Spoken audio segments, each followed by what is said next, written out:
Ликвидирањето на Самоиловата држава во 1080 година не било проследено со истовремено укинување на незината црковна институција.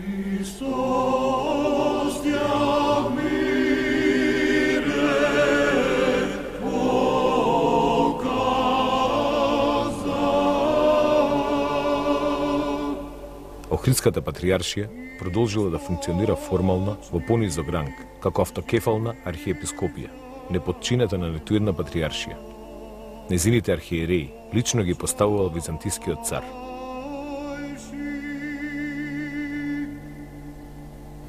Особено драгоцени податоци за статусот, распространетоста и придобивките со кои се здобила или биле потврдени на Охридската епископија на почетокот од византиското владење добиваме од трите сигилии, издадени од византискиот цар Василий II.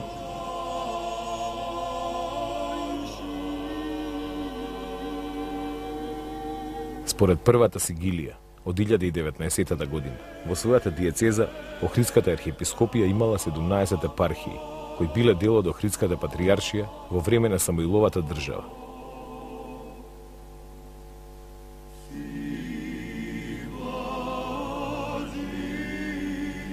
Втората и третата сигилија, што датираат од околу 1020 година, забележуваат дека диецезата на Охридската архиепископија се проширува. Бројот на епархиите, кои влегувале во состав на архиепископијата, достигнал вкупно 32. Меѓу позначените македонски епископии треба да се споменат Охридската, Костурската, Петерската, Скопската, Веријската, Сервиската, Мегленската, Пелагониската, Морадвишката, Струмичката и други. Со издавањето на сигилиите, главно се одредувал бројот на клириците и париците, со кој требало да располага секоја епископија одделно.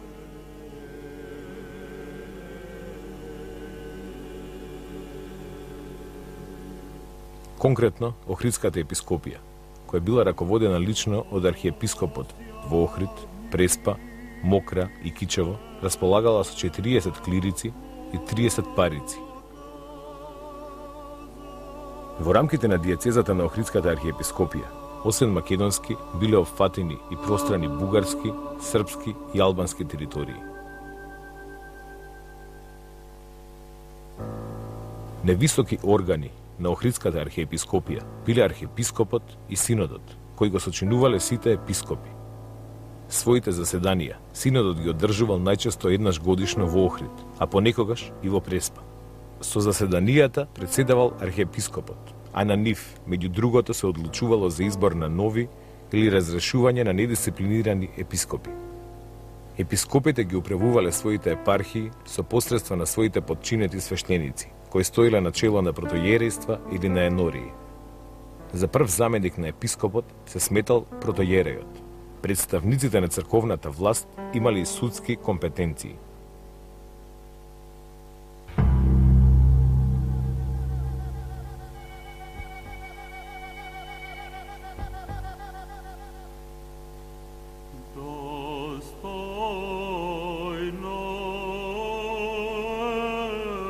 Првиот охридски архиепископ на почетокот од византиското владење, споменат во првата сигилија на царот Василий II, се викал Јован. Иако во сигилијата не се открива, треба да се предпостави дека се работи за истата личност која во изворите се јавува како последен архиереј од времето на Самоиловата држава.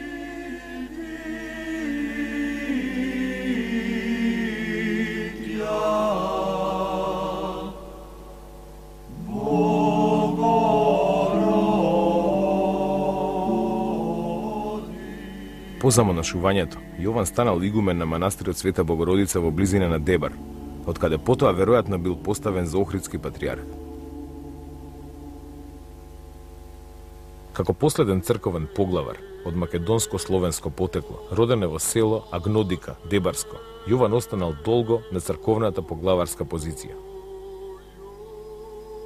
Царот Василий II, со задржување на архиерејот Јован и издавањето на трите сигилии, му било особено важно да обезбеди континуитет во функционирањето на црковната организација во лицето на Охридската архиепископија. Неговата цел била јасна: побрзо и полесно интегрирање на поранешната територија од Самуиловото царство во рамките на проширената Византија.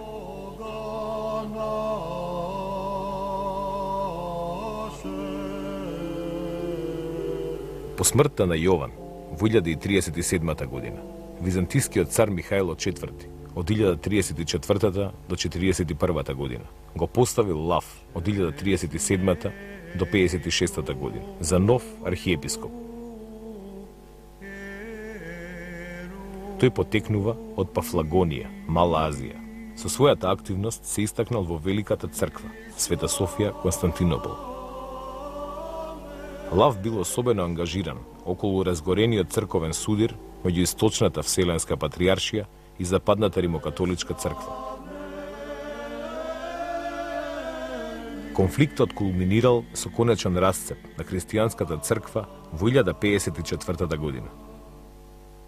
Овој истакнат црковен поглавар, писател и полемичар, во Охрид ја подигнал долната црква посветена на пресветата Божја мудрост Света Софија и станал ктитор на сликарската декорација во црквата.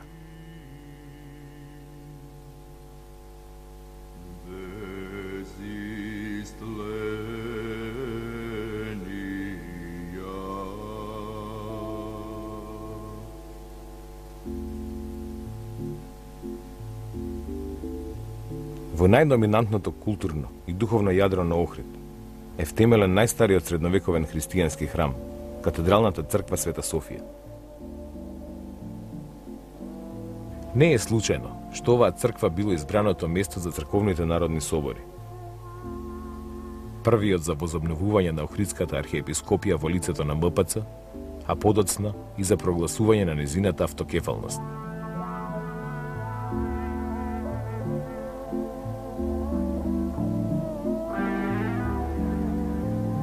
Сместена во тесното градско подрачје, Света Софија е подигната во втората четвртина на 11 век.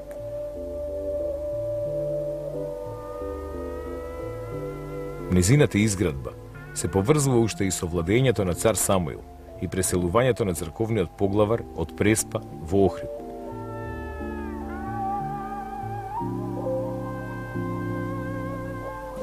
Црквата е изградена во форма на трибродна базилика со трансепт, купола и галерии на бочните ѕидови и припрата изградена во 11 век.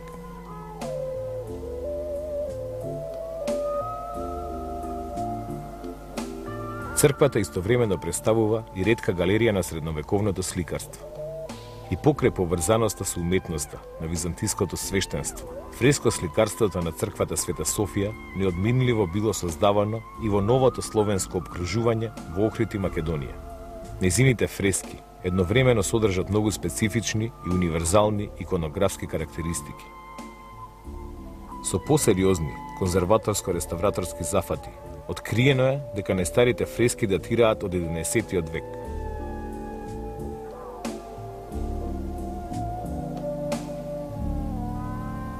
Меѓу ремек делата на византиската уметност се вбројуваат фреско представите на бројни византиски патријарси, архиепископи и епископи, како и оние на 6 римски папи.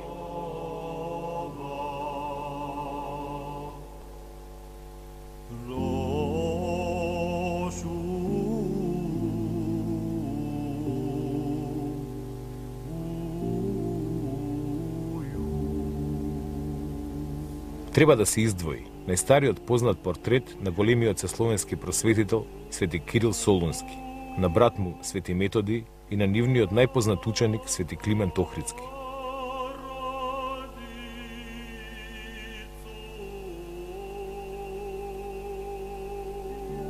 Во долните делови на олтарниот простор вкупно се распоредени околу 60 на насликани фигури на високи црковни великодостојници.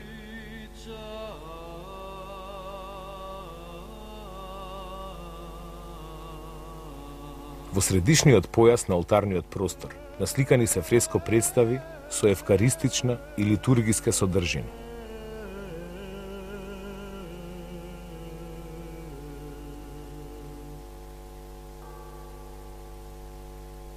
На една од композициите на северниот зид од олтарниот простор представена е Света Софија, Божја премудрост.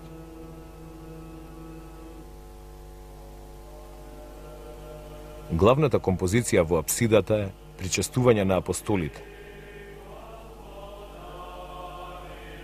Во школката на апсидата е представена Света Богородица на престол со малиот Христос. Ѓаконикот е резервиран за представи од житието на Свети Јован Крстител.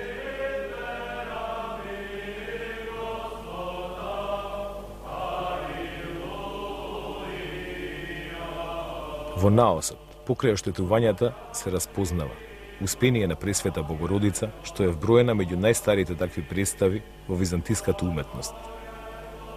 Од 11 век потребно е да се спомене представата на Света Богородица со детето Христос.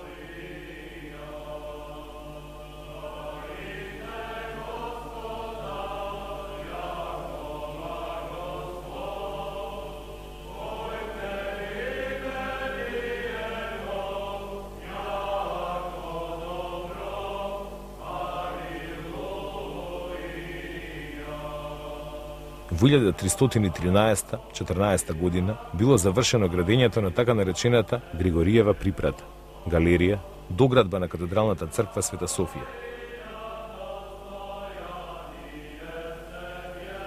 Името го добила според актуелниот архиепископ Григорий, кој бил нејзин ктитор.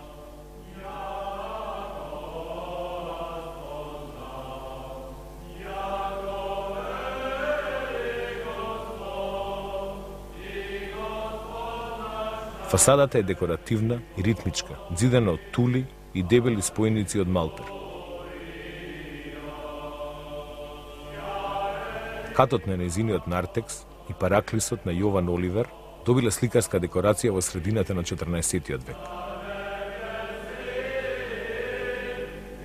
Во првиот појас пак на Григориевата галерија се препознаваат представите на канонот на старозаветниот Јосиф, канонот на разлучувањето на душата од телото, страшниот суд, како и 20 фреско сликарски остварувања на познати маченици и исцелители, меѓу кои ликот на Свети Наум Охридски. Сите фрески на галеријата се дело на представници на локалните охридски работилници, веројатно ученици на зографот Јован Теоријан. Во втората половина на 14 век, во рамките на Григориевата галерија, функционирала двојазичната, грчко-словенската скрипторија и канцеларија, користени од архиепископите и управителите на градот.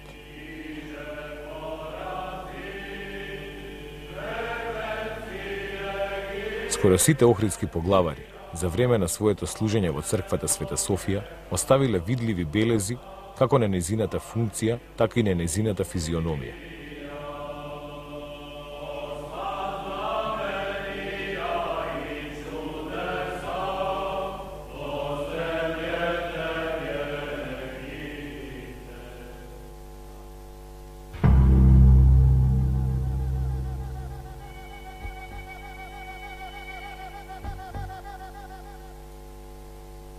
По смртта на Лав, веројатно во 1056-57 година, архиепископското место во Охрид го завземал Теодул. Од неговата скудна биографија познато е дека потекнувал од градот Тетропол во Мала Азија, дека имал завршено единствено теолошко образование, но се одликувал со голема мудрост. На оваа висока позиција во Охрид бил поставен од византиската царица Теодора. Теодул, со помош на Јован Анџо, ја подигнал така наречената Горна Велика црква, која се наоѓала во горниот дел на градот. Според едно мислење, се работи за црквата Света Богородица во Маалото Челница, а според други, Теодул ја подигнал горната црква на местото на денешната Света Богородица Перивлепта. Постои трето гледиште, кое смета дека големата црква треба да се бара на местото на Охридската црква Големи Свети Врачи.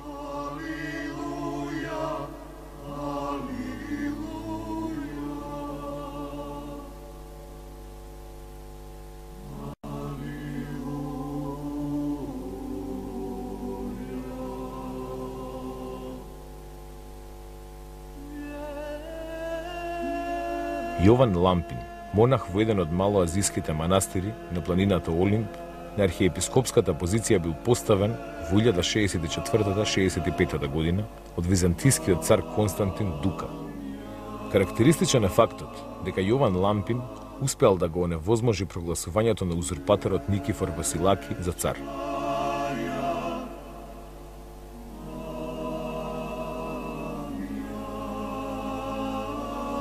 Анонимниот продолжувач на византискиот хроничар Јован Скилица во своите хроники ја забележува промената на охридскиот архиепископ Јован Аин. Пред да дојде во Охрид, бил игумен на Арицискиот манастир, за кој што не постои можност да се лоцира. Се чини дека Јован Аин релативно кусо време се задржува на архиепископската позиција. Во поголем дел од владењето на византискиот цар Алексиј I Комнин од 1081 до 1180 година, Теофилакт од грчкиот остров Евбеа се наоѓал на важната архиепископска позиција во Охрид.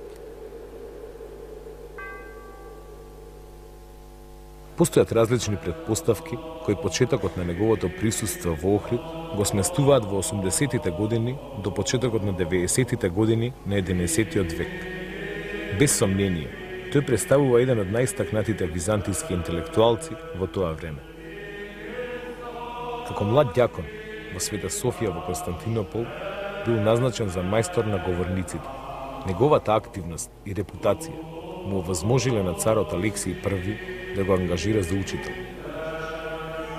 По неговото ненајдено испраќање за архиепископ во Охрид, во почетокот на неговиот подлог престој, се чувствувал мощно непријатно, како што вели во своите писма, живее во провинцијскиот амбиент. Значаен дел од неговото творештво се дела со хагиографска содржина. Од преписките што ги водел, познато е дека вложувал голем труд во одбраната и проширувањето на правата и привилегиите со кои располагала Охридската архиепископија. Во времето на предметниот архиепископ, бројот на епархиите на Охридската архиепископија изнесувал нешто преку 20, што значи дека приближно за едно столетие нивниот број бил намален за 1/3. Следниот архиепископ се викал Лав Мунг и тој бил поставен околу 1108 година од царот Алексиј I. Всушност се работело за покрстен евреин и пред да дојде во Охрид, тој работел како мисионер меѓу јазичниците. Како веројатен наследник на Лав се појавува Михаил, уште наречен и Максим. За него единствено е познато дека пред доаѓањето во Охрид службувал во патриаршиската канцеларија во Константинопол. Јован Комнин, син на севастократорот Исак Комнин и роднина на византискиот цар Алексиј Комнин, бил управител на Драчката тема. Во 1143 година Јован веќе е поставен на позицијата Охридски архиепископ. Автор е на 2 мемуарски дела. Впечатлива е неговата активна улога во борбата на официјалната црква против разните еретички движења и учења. Во периодот до 1160 година за Охридски архиепископ бил назначен Константин I, кој учествувал на Цариградскиот црковен собор во 1170 година.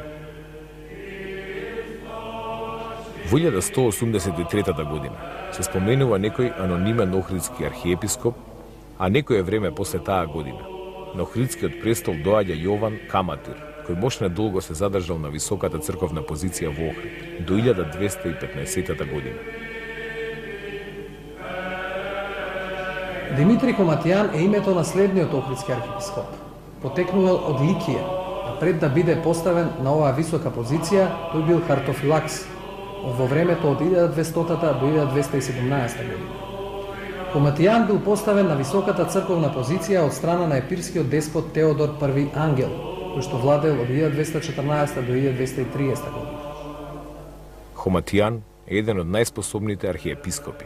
Оставил богата збирка на писма и документи од Сидоникалниот суд на архиепископијата, кои представуваат драгоцени извори за македонската и балканската историографија. Автор е на краткото Климентово житие Хоматија. Тој особено се грижи да ги заштити и унапреди правата и привилегиите на архиепископијата, поврзувајќи ги незините црковни традиции со архиепископијата Јустинијана Прима.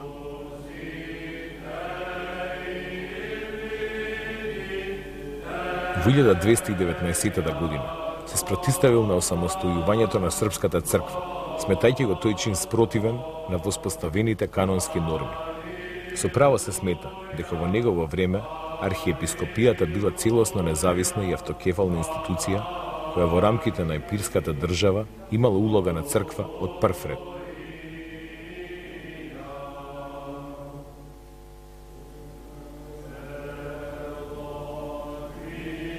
По архиепископите Јоаники и Сергии, за време на никејскиот император Теодор II Ласкарис, кон средината на 13 век, архиепископскиот престол во Охрид го зазема Константин Кавасила. Познато е дека пред доаѓањето во Охрид, Кавасила бил струмички епископ и митрополит во Драч. Од него почнува почитувањето и прославувањето на светителскиот култ на Свети Наум во Охрид. По неговата смрт е набрзо канонизиран за светител.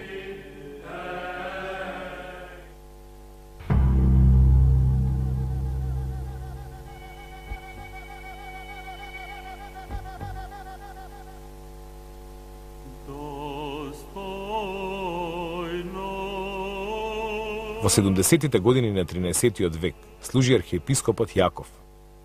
Останал кратко време во Охрид, пошто заминал за Света Гора. Се претпоставува дека бил приврзаник на унијатската црковна политика од времето на византискиот император Михаил VIII Палеолог. По архиепископот Адријан, од страна на византискиот император Андроник II, од 1282 до 1321 година, за охридски архиепископ бил поставен Генадиј. Иако кратко време во Охрид, својот престој го доживувал како заточеништво во туѓина. Тој бил дури и кандидат за цариградски патриарх. По српските освојувања од 80-тите години на 13 век, во текот на втората декада од следното столетие, таа ги загубила Скопската, Дебарската и Мородвишката. По отпаѓањето на Кечевската енорија од рамките на Охридската епархија, таа била ограничена на базените на Охридското и Преспанското езеро и дел од долината на реката Дрим. Така Охридската архиепископија била сведена на вкупно 11 епархии. Династијата на палеолозите, почнувајќи од својот втемелувач Михаил VIII Палеолог, била особено благонаклоно расположена кон Охридската архиепископија. Византиските цареви за остварување на одредени политички акции, во кои била неопходна црковна кооперативност и поддршка, многу полесно ја добивале од Охридските архиепископи отколку од цариградските патриарси, кои често биле вовлекувани во антидинастички интриги. Всушност, палеолозите се труделе од Охридската архиепископија да направат столб на владењето на својата династија во Македонија, па така зависноста на Охридските архиепископи од византиските цареви била речиси безусловна. Ова го потврдува и случајот од 1299 година, кога Охридскиот архиепископ Макарий, поставен од византискиот цар Андроник II, на реката Вардар ги венчал српскиот крал Милутин и малолетната византиска принцеза Симонида. Цариградскиот патриарх објавил дека тој брак е неканонски и одбил да го благослови. Но за актуелниот византиски цар, династичкото поврзување помеѓу Византија и Србија било многу поважно отколку почитувањето на црковните канони.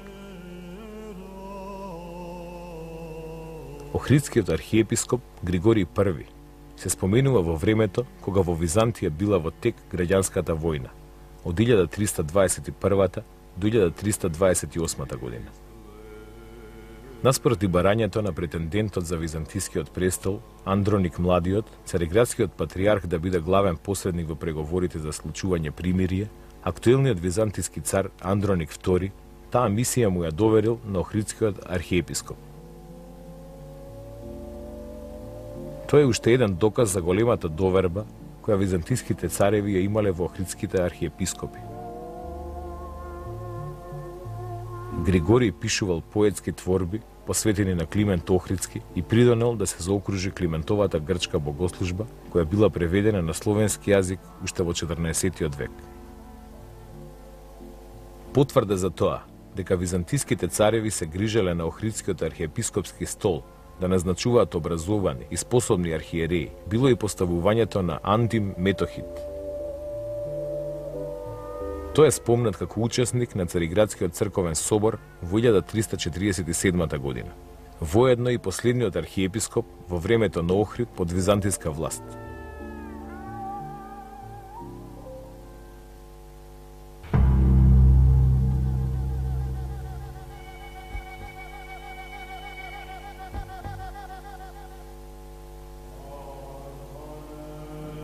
Со завладувањето на српската власт се променуваат и црковните прилики. Охридската архиепископија станува втора автокефална црква во проширената српска држава, по Пеќската патриаршија.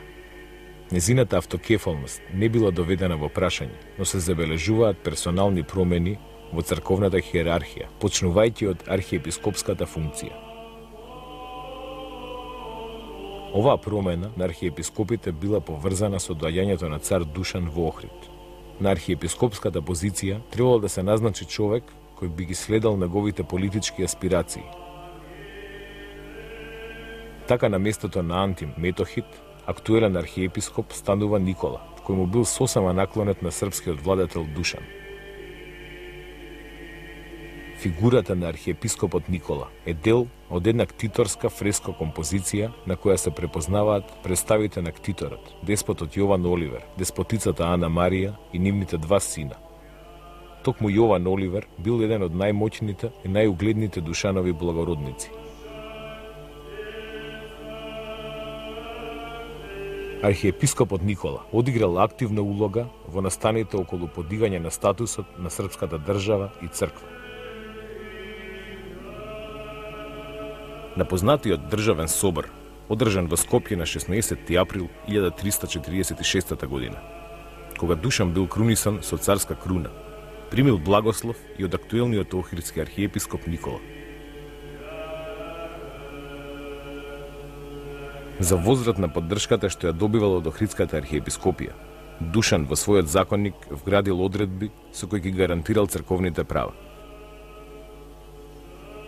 Со законникот се ограничува делувањето на католичката црква. Се заштитуваат духовниците кои се поставени од епископите по градовите и селата, се гарантира судски имунитет и се штити сопственоста на имотите заедно со зависните луѓе.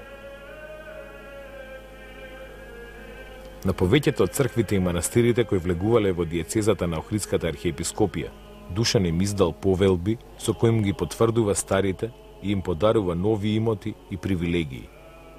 Меѓу црквите за кои српскиот владетел издал повелба била и Охридската црква Света Богородица Перивлепта.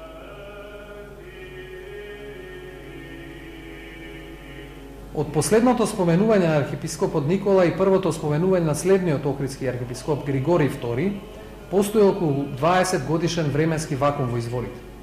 Затоа не е познато кога Никола заминал од функцијата, а кога Григорий II дошол, или дали во меѓувреме може би имало некој друг за сега непознат охридски архиепископ.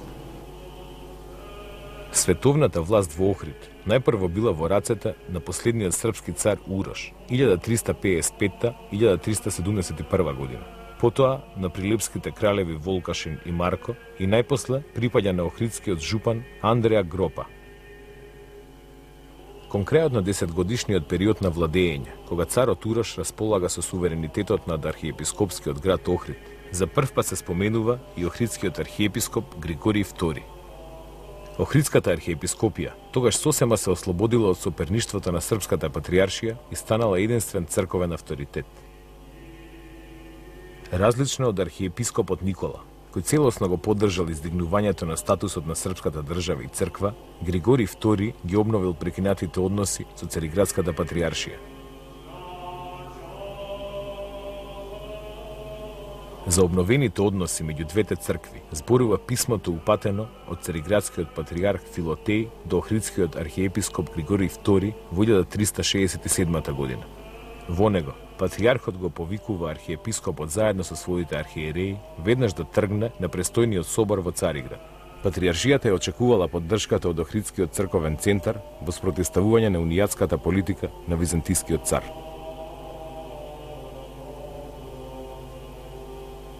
Значајна и забележителна била улогата на Григорий II во црковните работи на серската држава.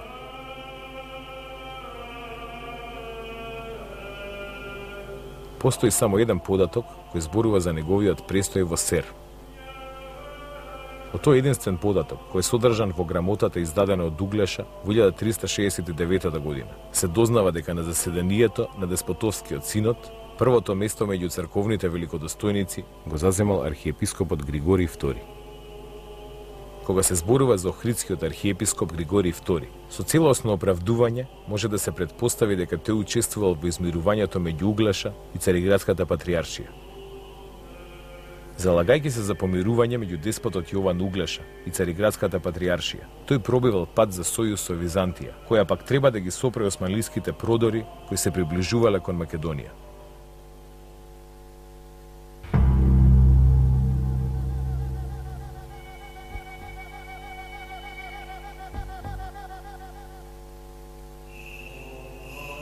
По Маричката битка 1371 година и загинувањето на Волкашин, врховната власт во Охрид на некое време ја превзел кралот Марко. На еден ктиторски надпис од црквата Малсвети Климент се дознава дека во 1378 година единствен господар на градот веќе бил жупанот Андреа Гропа, а архиепископското место се уште го држал Григорий II. До кога останал на таа позиција, останува непознато. Охридскиот архиепископ Јован бил последниот засега познат охридски поглавар од 14 век. Тој се споменува во времето кога власта во градот веќе имал превземено моќниот благородник Карло Топија.